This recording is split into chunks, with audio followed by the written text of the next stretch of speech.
BC యువతకు విద్యా ఉపాధి సాధికారత కోసం అనేక చర్యలు చేశాం. రకరకాల సమయంలో ఎన్టీ రామారావు గారు ముఖ్యమంత్రిగా ఉన్నప్పుడు సగం ధరకే చీర దోవతి, చేనేత కార్మికులకు ఉపాధి, పేదవారికి కట్టుకోవడానికి బట్ట, అలాంటి కార్యక్రమాన్ని తీసుకొచ్చారు.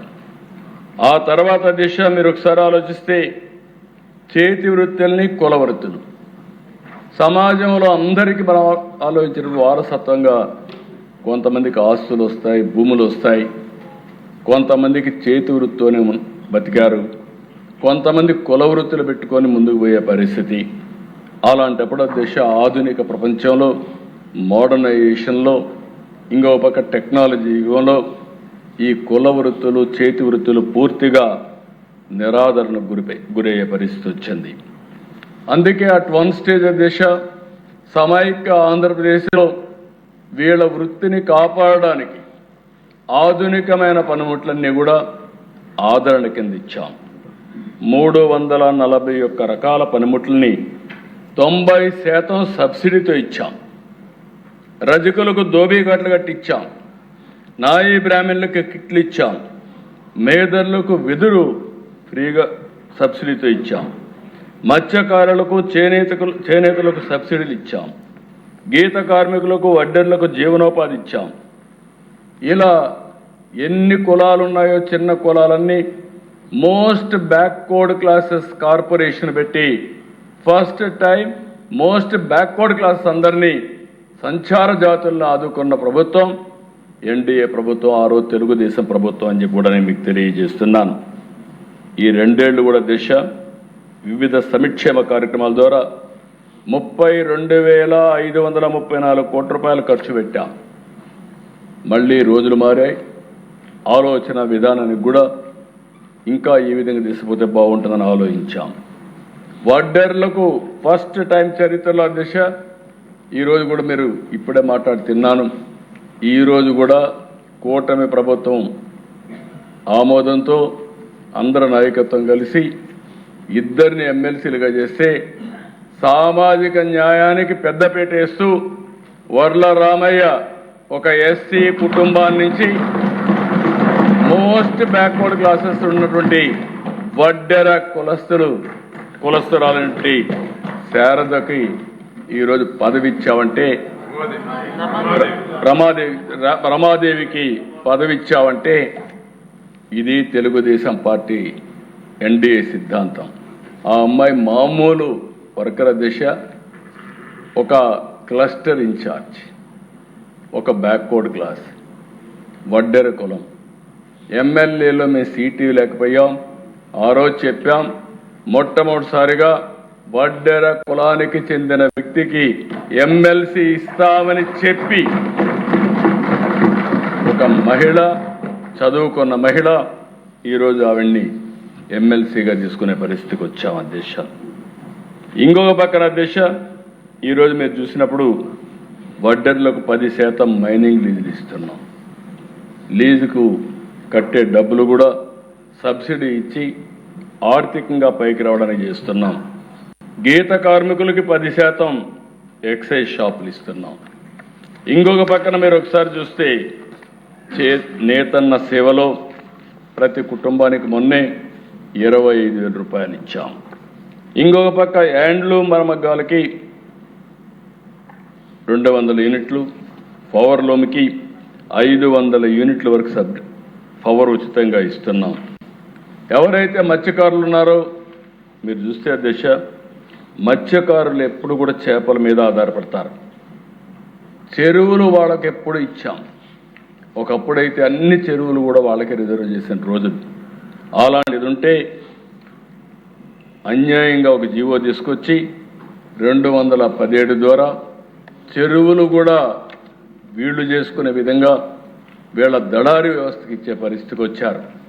ఈ ప్రభుత్వం వస్తానే 217 రద్దు చేసి మత్స్యకార సొసైటీని మళ్ళా ప్రాణం పోసి మత్స్యకారుల్ని ఆదుకున్న ప్రభుత్వం ఎన్డీఏ ప్రభుత్వం అధ్యక్ష. అదే మాదిరిగా సముద్రానికి పోయేటప్పుడు వేట విరామం ఉంటుంది, అలాంటప్పుడు ఒక 20,000 రూపాయలు సబ్సిడీ ఇచ్చాం. బోట్లు డీజిల్ సబ్సిడీతో ఇస్తున్నాం. వాళ్ళ యొక్క హక్కుల్ని పూర్తిగా కాపాడుతున్నాం. ఇప్పుడు పెద్ద ఎత్తున పవర్ బోట్స్ ఇవ్వాలని నిర్ణయం చేశాం. ఇంకో పక్క సీవీడ్ని ప్రోత్సహిస్తున్నాం.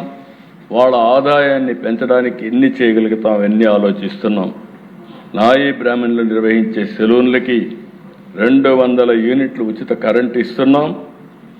దేవాలయాల్లో పనిచేసే నాయీ బ్రాహ్మణులకి 15,000 నుంచి 25,000 రూపాయలు పెంచాం. స్వర్ణకారుల కోసం ప్రత్యేకమైన కార్పొరేషన్ చేశాం.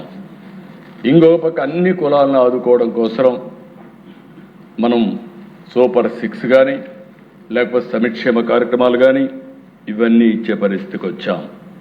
ఇళ్లపై సోలార్ రూఫ్ టాప్ పెట్టుకుంటే బీసీ కులాలకు ప్రత్యేకంగా 3 కిలోవాట్ల వరకు 78,000 ప్లస్ 20,000 98,000 రూపాయలు సబ్సిడీ ఇచ్చే ఏకైక ప్రభుత్వం ఈ ప్రభుత్వం అని చెప్పి కూడా మీకు తెలియజేస్తున్నా. అయితే అధ్యక్ష ఇవన్నీ చేస్తున్నాయి మేము ఇంకా వీళ్ళని ఆర్థికంగా బలోపేతం చేయాలి.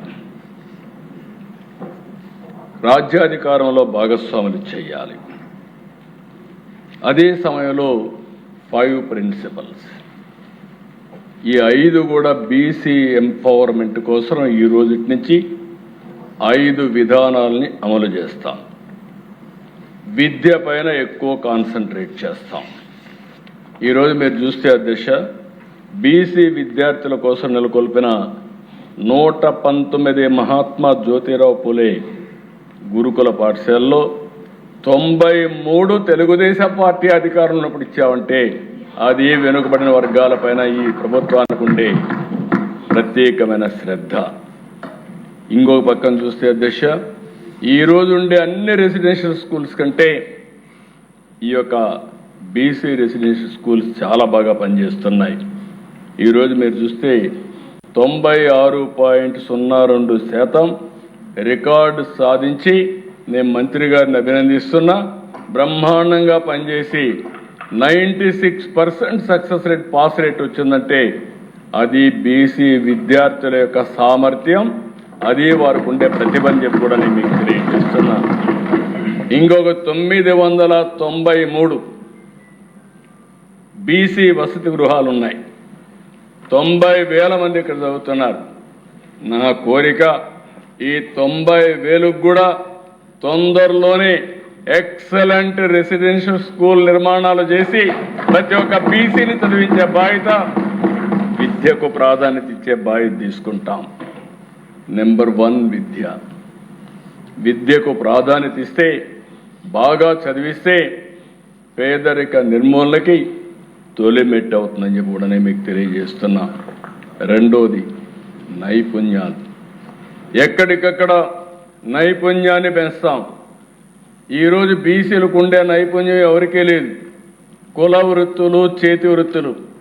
ఒకప్పుడు చేనేత కార్మికులను చూస్తే అధ్యక్ష వాళ్ళు చేసే చీర అగ్గిపెట్టెలో పెట్టారనేది మన చరిత్ర చెప్తుంది. అంత నైపుణ్యం ఉంది. అలాంటి నైపుణ్యం ఉండే వాళ్ళకి టెక్నాలజీ యాడ్ చేసి మనం కానీ ముందుకు తీసుకపోతే అదే భవిష్యత్తు.